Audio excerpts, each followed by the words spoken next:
taken away, the competition is taken away.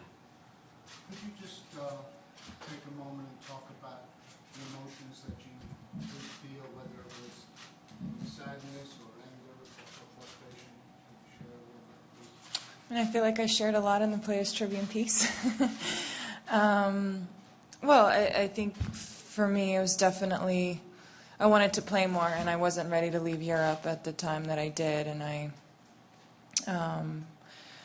it was unfortunate to get injured at the end of that trip, and I didn't know how long it would keep me away from practice, from competing. I thought I still had a chance to compete at the grass, but once I got another scan and the inflammation and the edema went away, you could see the tear a little bit more clearly, and it wasn't going to be ready by the time I could start playing on grass. So that was tough, because even though I only played 3 tournaments, I felt like I was just getting back in the rhythm of things, and I loved that feeling, and I wanted to build on that. And whether I had good matches or matches that I lost, it was just great to be in that routine. And so to have to get back to the drawing board again with the body, I think the great thing taking away from the last 8 weeks was that I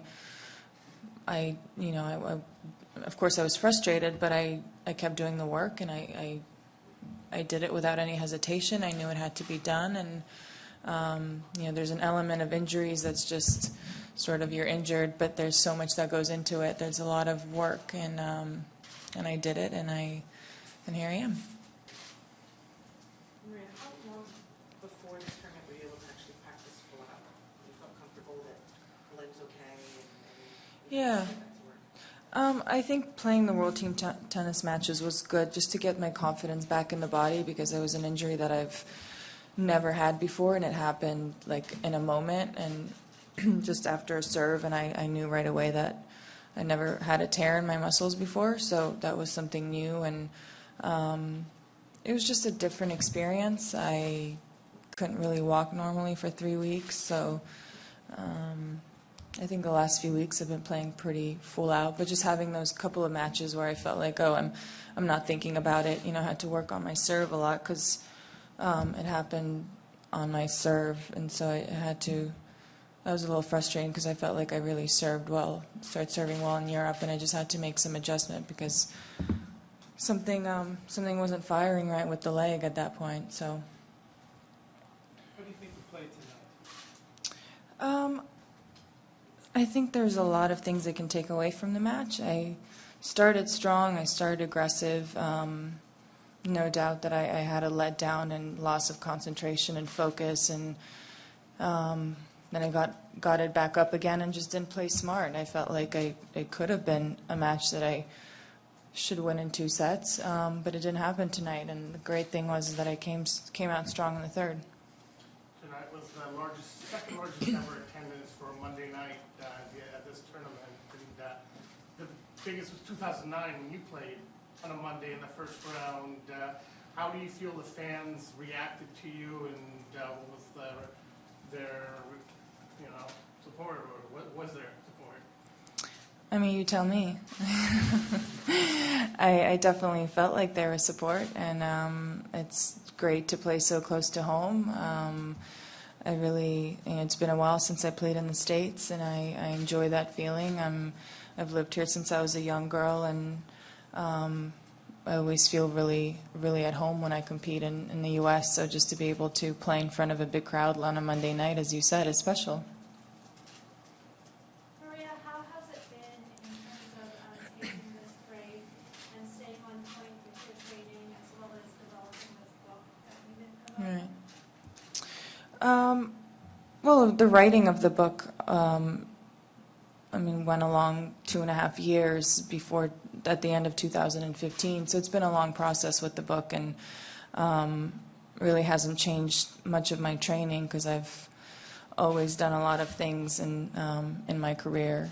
And I guess the training in the last couple of years, I've trained more for myself and for my mind and for my body, and self-esteem than anything else, than particular tournaments or goals, and that was nice, because I think I gained a different appreciation of what my body could do and what I enjoyed doing, and that I actually liked to work out, which I don't know, which felt kind of strange because never had that feeling before. But yeah, it's nice when you're just doing it for yourself and you're not doing it for a particular event or tournament. So I felt like I could do different things and try different things and not worried about whether I would be too tired for my tennis or whether I would be injured. Or it was nice. It was a nice little break from that perspective. Depending on how many events you do the next few weeks, do you expect to need a wild card for the U.S. Open, and do you think you'll get one? It's not something that I'm focusing on. There was so much, when I started playing on the clay season, there was so much focus on the French Open wild card and Wimbledon and really around the Grand Slams. And I understand that the Grand Slams are the big events and they're the ones that you want to compete at. But when you've been away from the game for such a long period of time, my focus is solely on the event that I'm playing at. And for me, playing here is just as big. And I'll take away a lot of positives, maybe a few negatives, and I'll have to work through those just as much as I would at the U.S. Open. So my mind is not there. I'm not, so much was put on the decision of the wild card at the French Open, and it didn't work out, and that's not really my frame of mind today, and I'm not looking forward to what's going to happen in 5 weeks. You got a lot of support from the fans tonight. Were you at all surprised that there was sort of mixed reaction from players as to whether you should get the wild card spots in French and in Wimbledon? I don't think it was really an element of being surprised or not. It's not. I'm very fortunate and grateful for the tournaments that have provided me a wild card, and I'd say 99% of them have at this point.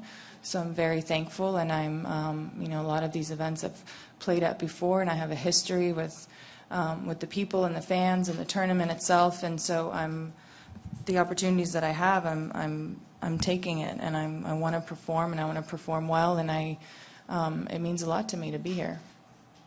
Maria, what was the toughest time during your time off during the suspension? Where it was really the roughest for you, and how did you deal with that? I mean, I think a lot of it came just from the uncertainty and just, as I said, you always have this plan and a goal of when you're going to compete, and just not really knowing for about 6 or 7 months. That was really challenging for me.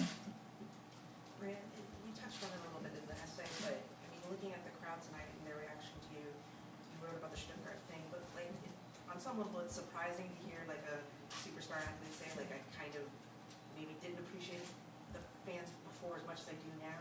I don't think I use the word appreciation. I think it's more a true understanding of what a fan really is. I think I really, on just a more personal level, I don't think that's something that you have or don't. It's a feeling. It's like whether you feel like I knew that people would come up and ask for my autograph and they would say congratulations on your career, but when you really think about fans waking up in the middle of the night to watch you play when they have an exam coming up in the morning, and you really start to think of why they do that and how they idolize you, and you give them something in their life to cheer for, and you're an example that they live by. So I just really just, as people were coming up to me and telling me that they couldn't wait to see me back, I think it just hit me really personally than it ever did before. Maria, if you have to say the one thing that you learned the most from being away, what would that be? That I what? That I learned? The one thing you learned the most from being away, what would it be? I guess I could take many lessons from being away. I don't think one over, wins over another. Gosh, I don't know. That's a good question. I don't know the answer to that, but I definitely learned a lot of things. It was certainly a learning experience.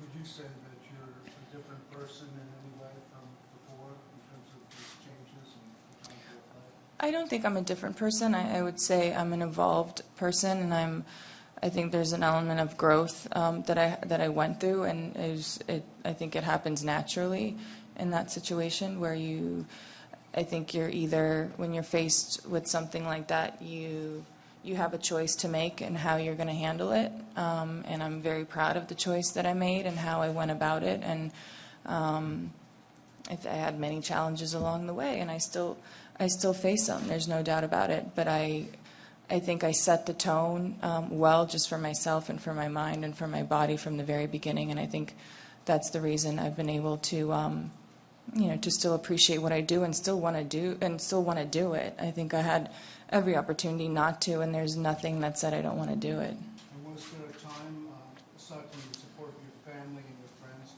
that was really sweet, that really was poignant in terms of support or a gesture that was meaningful to you when you were? There were so many incredible moments, and I think those are all very personal and, that I'll always cherish. Last question?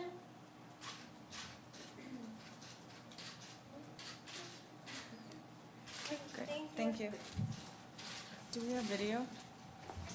Do we do video?